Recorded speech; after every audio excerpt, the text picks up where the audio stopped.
So, good evening ma'am, this is our system nga gibuhat, which is 24/7 food ordering management system. So, there is kinahanglan pa mag-create ang user account para makalagin siya sa tutawan. So, okay. So, this one.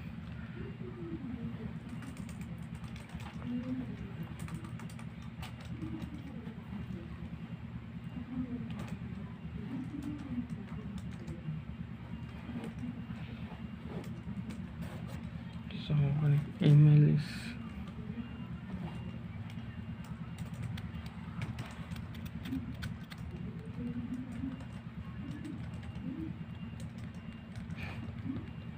so phone number,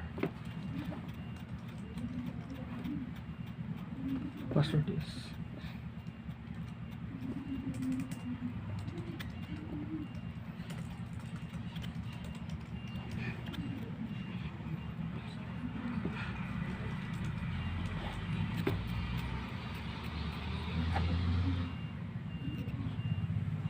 so create account.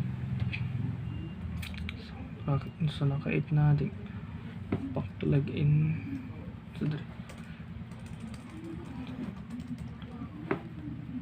one then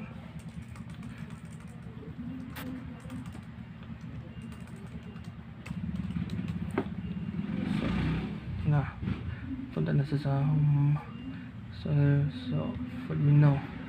So this is a food menu. This is example sa siya sa food menu. So mun punta quantity na tulo add to cart. So items add to cart, then pwede ta mo add to cart og daghan, multiple add to cart, then view cart. So there muna total nga gi add to cart na to, di check out na to, di cash and delivery, di go home, di pwede ta mo ano po balik to cart,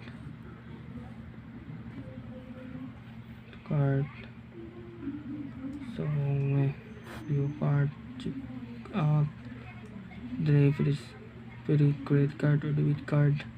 So dyan mo input 3 si dire kailangan mo input ang user of card number nila if card payment ilang pili yan. So pay na natin. So bakarta. So here sa dito sa admin. So admin is dito sa admin. Login na sa admin. Login dire sa sa food management. Sa food management is dili mo pilit mo antag mga pagkaon na available sa tong restaurant dire. Ito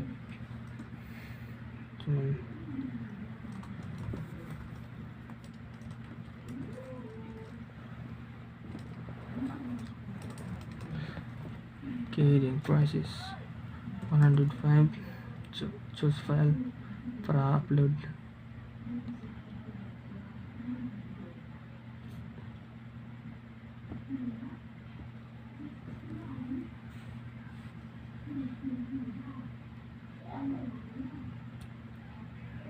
So add food so na-add na siya din pwede sa mo edit if ganahan natong edit ang pagkaon, pwede siya ma-edit sa pwede natin edit ang price to 60, then choose file na balik, then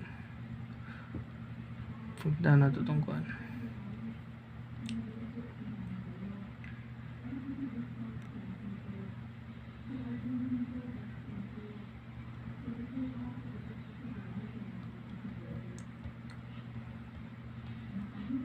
so update ra siya sa 60. Pwede siya natin siya i-delete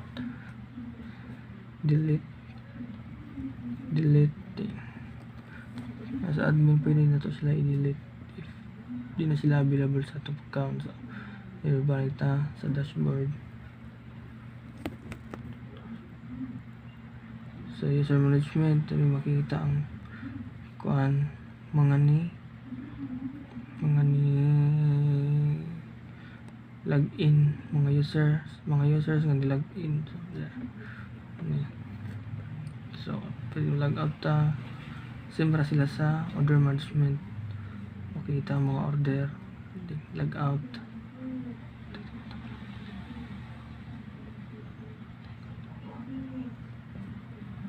Log out lagi. Ito na. Home. Ito mga log out. So that's all mora ni. So diri sa kuan man sila. Mani ang tables nga gamit. Mani ang tables. Man sila. So diri makita ang mga orders. Kuan sa same sa food menu makita sa status, makita sa users dito makita mga users nga nilagin. So ano,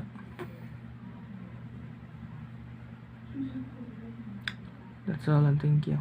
That is mura na.